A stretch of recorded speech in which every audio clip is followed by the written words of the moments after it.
Assalamualaikum warahmatullahi wabarakatuh. Perkenalkan, nama saya Awalina Nur Safarina.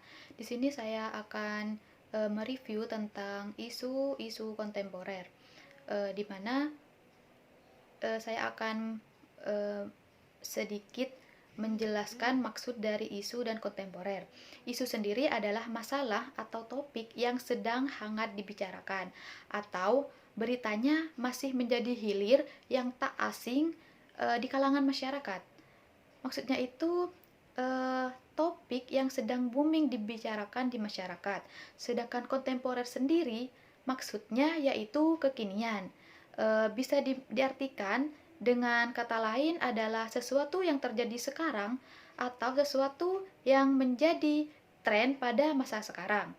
Jadi, bisa disimpulkan bahwa isu-isu kontemporer adalah suatu pokok persoalan yang terjadi pada masa sekarang atau menjadi trending topik pada saat ini, yang dimana solusi penyelesaiannya harus sesuai dengan masa sekarang.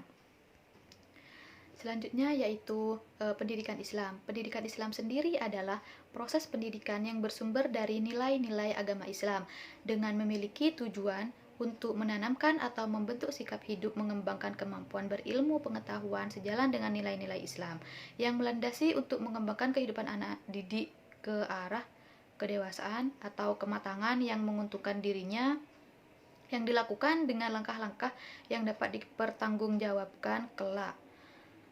Nah, pada pendidikan Islam ini ada 6 yang harus kita pahami, yaitu hakikat pendidikan Islam, kedua asas pendidikan Islam, ketiga modal dasar pendidikan Islam, yang keempat sasaran strategi pendidikan Islam, yang kelima ruang lingkup pendidikan Islam, dan yang keenam metode pendidikan Islam.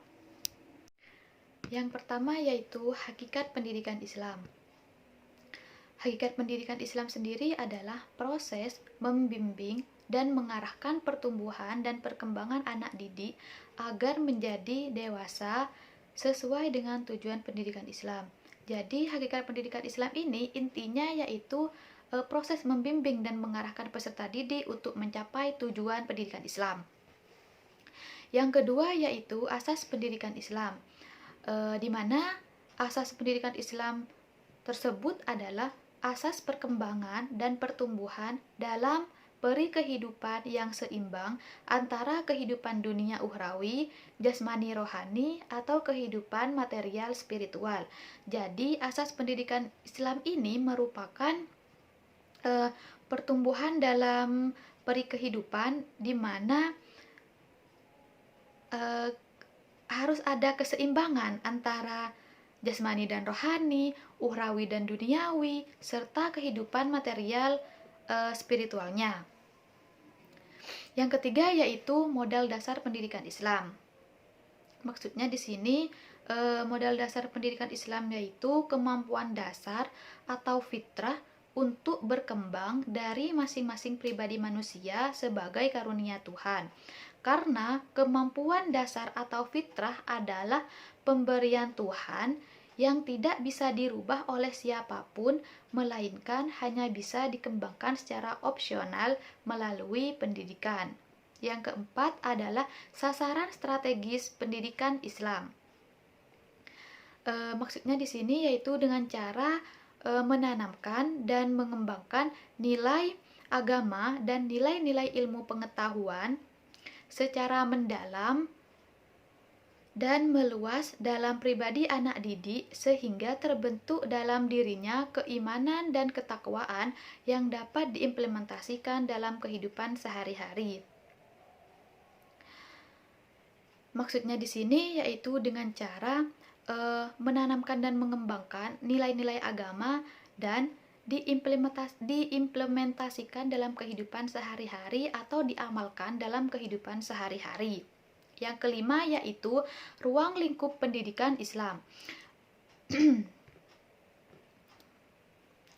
Ruang lingkup pendidikan Islam sendiri adalah merupakan lapangan hidup keagamaan, keluarga, ekonomi, kemasyarakatan, politik, sosial budaya, dan ilmu pengetahuan.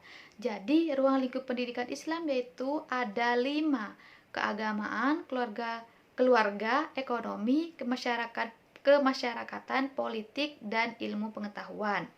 Yang keenam yaitu metode pendidikan Islam, di mana metode yang digunakan dalam pendidikan Islam adalah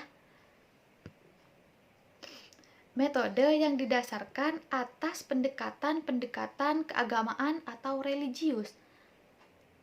Juga menggunakan metode kemanusiaan atau humanity dan menggunakan metode ilmu pengetahuan atau scientific.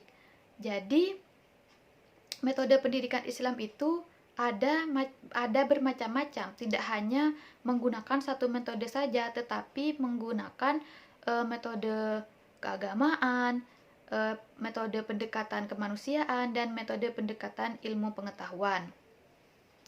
Baik, cukup sekian review dari saya, kurang lebihnya mohon maaf. Wassalamualaikum warahmatullahi wabarakatuh.